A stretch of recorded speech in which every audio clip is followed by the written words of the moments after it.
So welcome back to another FIFA video. Today we have an interesting one because I'm going to be reacting to your FIFA opinions. Now this is something a little bit different on the channel, but if it goes well, we can do this maybe once a week or whenever I want to do it. But I put out a tweet, or not a tweet actually, a thing on the community tab a few days ago, sort of like a tweet, and I said, do you have any FIFA opinions? I want to review some in a video. And basically I'm looking for things like FIFA 15 was the best FIFA game ever, FIFA 08 was the best career mode, you know, those kinds of opinions. And yeah, I'm going to be highlighting some of the ones that I saw today, and I'm going to be reacting to them. Also, you know, giving my thoughts on each one as well. And we'll see how we go with this type of content. I don't know if it's going to work, but I want to have a bit of fun with this. Now, if you want to know all the latest FIFA 21 news when it comes around this year, make sure you subscribe today. This is the best spot to get it. At the moment, we have 78.2% of you guys watching the videos but not subscribed, so make sure you change that. Join the other side today. So we're going to start with a pretty brutal one, and this one was from Ruben. He goes, I played a lot of FIFA 11 and I loved it. It had a lot of things that should be in recent FIFAs in terms of career mode. It's unbelievable how a game had this kind of regression. FIFA 20 is the worst game I've ever played, man. This guy's getting straight to the point. And it's quite surprising that some other games from EA have so much depth in terms of career mode, but FIFA, it's so boring and has so much potential. And, I mean, I have to agree with him, you know.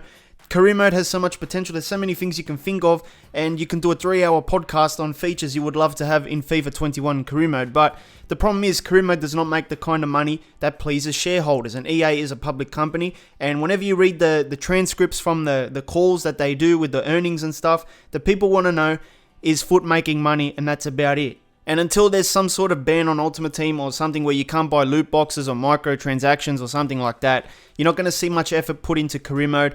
And we saw a bit of effort in FIFA 20, but you know the current state. It's a lot of broken stuff in it, and yeah, it's not really working as well as it should. In terms of a regression with career mode, I definitely agree that there is some sort of regression with the mode. If you take a look at the PS2 days of career mode, there was a lot of features that you don't get today, like sponsors, staff, and there was also Creator Club on some of those old FIFAs as well that you could use in career mode.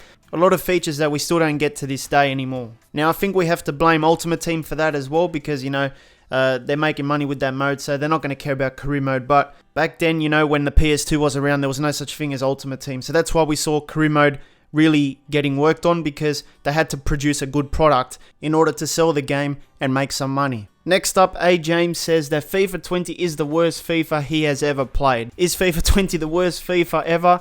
I don't know, but it's one of the most broken FIFA games ever, I can guarantee that. But I've seen a few people say that FIFA 20 is the worst FIFA ever, and I'm not sure if they're talking about just online or career mode. If you're a career mode player, I think you had no hope from the start with this game mode. But online, I think those people are suffering too in terms of the servers and input delay and some other kind of things as well, like inconsistent gameplay. So is it one of the worst FIFAs ever? Let me know down below. So we have an interesting comment by SM. He goes that FIFA 14 had the best soundtrack in the series. I don't know about that one, my friend. I would say maybe FIFA 15 is my favourite, or FIFA 16. I have to take a look because it's one of those two games. FIFA 14 though, we will take a look at some of the songs, but I think it did have one of the best soundtracks. I wouldn't say it was the best for me personally, but it had one of the best soundtracks. But yeah, the soundtracks have definitely declined over the years. Taking a look at the FIFA 14 soundtrack, you might recognise some of these songs. Unfortunately, I can't play these songs because of copyright, but when I listen to them in the game, it does bring back the memories. It's amazing how you can remember these songs, man, after so many years.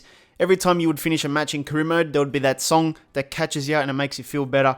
And yeah, there's some here definitely. I've selected Hit It. I've selected Alive. I've also got Love Me Again. That was a pretty popular one, I think. I've also got Dreaming. And then I've also got On Our Way. And that's about it for me. But maybe you guys might have different songs that you remember from FIFA 14. Would I say it's the best soundtrack? Probably not for me. But it's definitely up there.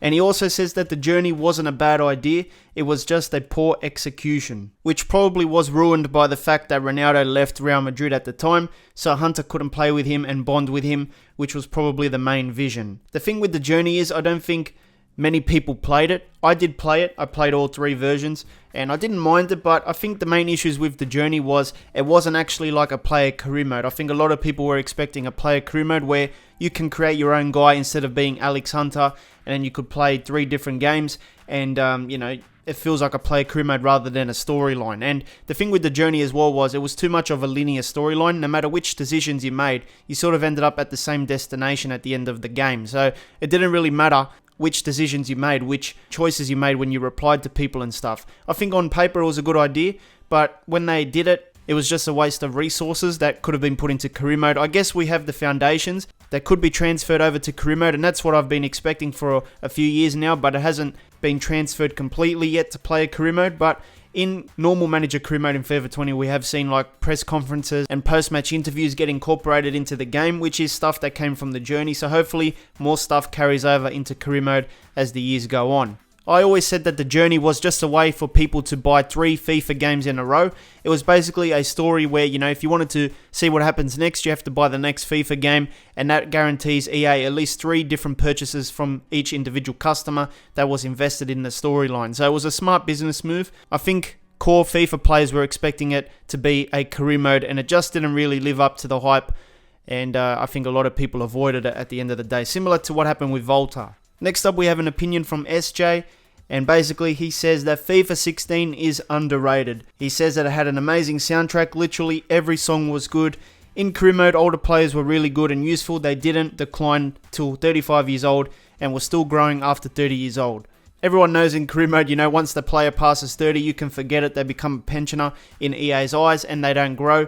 But in terms of FIFA 16 being underrated, I don't know if many people, consider FIFA 16 one of the best FIFA games, but I certainly enjoyed it when I was playing it at the time. And from what I can remember, it did have features like the stadium background feature, which you don't get in current FIFA games. I think it was the only FIFA game to have that kind of feature where you could pick a stadium from the game and it would be your practice arena. It would also be in the background of career mode and normal menus as well. I really liked that feature. They also had classic kits in the game. They introduced player training in career mode as well, so that was the first year for that. And obviously player training is a big feature in current career modes as well. So I guess it is pretty underrated. The soundtrack was pretty good as well. But I do remember it having problems at the start as well. I made a video, I remember, it's unlisted now, but I was roasting it pretty hard. I said, what's wrong with FIFA 16? Career mode fixtures, and that was when the fixture pile-up was a thing. Passing was off. I think initially, after one of the first patches in the game, the passing was terrible. You couldn't just pass to a guy next to you. It was terrible. The keepers rushing out on every corner. I think that was another problem as well. Ref calls fouls for anything. Player reactions are so slow. Keepers can't save a near post shot. 90% of shots are blocked by a defender. Pace is all wrong. Defenders catching up to strikers. Defenders too strong and overpowered. No enjoyment or fun in the game compared to FIFA 15. What happened to through balls? I remember those didn't work. And be a pro is still boring since FIFA 10. So yeah, I did roast it at the time, but I think over time EA did bring out a few patches, and by the end of it I did enjoy my time on FIFA 16. So next up we have an opinion by Camogelo, and I'm sorry if I said your name wrong, but he says that FIFA could have been greater than GTA had EA taken care of the brand. Well, GTA is GTA. I mean, it's a massive game, massive franchise. San Andreas and all that, those were fantastic games. So yes, EA could have made FIFA one of those big franchises. I mean, it still is a big franchise. It's made a ton of money, and it still is making a ton of money. But I know what you're trying to say. A lot of people say this game is dying, but it's still making a ton of money. But it hasn't reached the peaks of FIFA 12, FIFA 13 in terms of popularity online and stuff. And yeah, ever since those kind of days, I think around FIFA 15, once the price ranges kicked in, or FIFA, it was FIFA 15 or 16, I can't remember, but yeah, it started to decline after that, and then they started catering to the esports and all that kind of stuff. The thing is, with EA, they took the direction of microtransactions, and that's what's ruined FIFA games, because it's all about the esports. The gameplay has been tweaked to suit people playing online, people playing at the esports tournaments and stuff.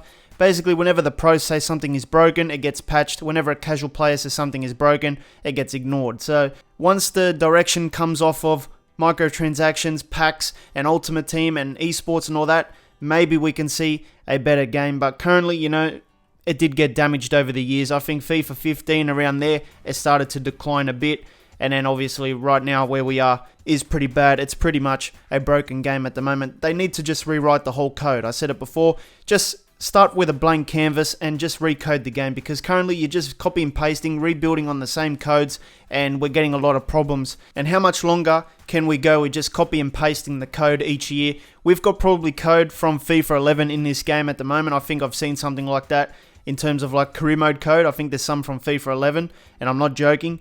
But I'm hoping that with the next gen consoles, we start with a blank canvas once again. I mean, I'm just wishful thinking at the moment, but I wish someone would just start with a blank canvas and rewrite this game because it needs a lot of just resetting. So next up we have something from TFC, and he goes, imagine if EA and Rockstar did a collab like the Journey and GTA, but friendly. I don't know what he's trying to say, maybe PG version or something, I don't know.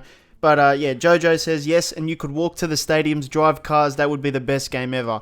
Imagine that. That would be pretty cool. You know, you have like some sort of player career mode where you can drive around the city and you rock up to training with your car, you park in the parking lot. It sounds incredible, but is it ever going to happen? Probably not. But man, if there was a collab between GTA and FIFA, it would be one of the best collaborations that would exist in the history of the earth. But imagine if you could go to the shops, buy your clothes, and go to the boot shop, get some boots. It would be so sick, man. They need to do something. I wish one developer just made a game like that. That would be absolutely sick. But then you've also got to remember that Rockstar, you know, is sort of on the same page of the other companies where they love their microtransactions and stuff. GTA Online is a big money maker, so do we really want Rockstar to collab with EA? It would be one super microtransaction game, I reckon, but I guess if you want to put GTA and FIFA together in a player career mode setting or something, or even a manager mode, it would be pretty sick. And now we have an opinion from James Baxter, who says that foot isn't rewarding enough, and I definitely agree. I haven't got one good guy this year besides 86 Firmino.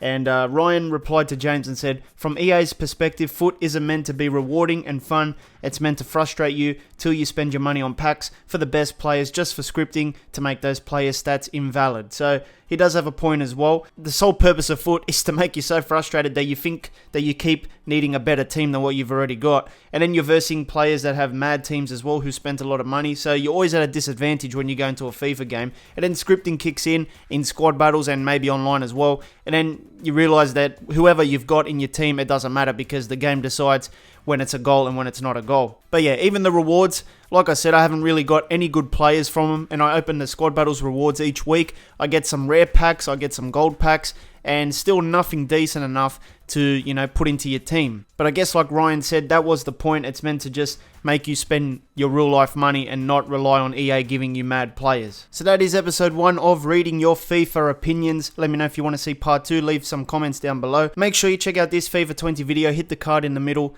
It'll take you right there. And I'll see you next time.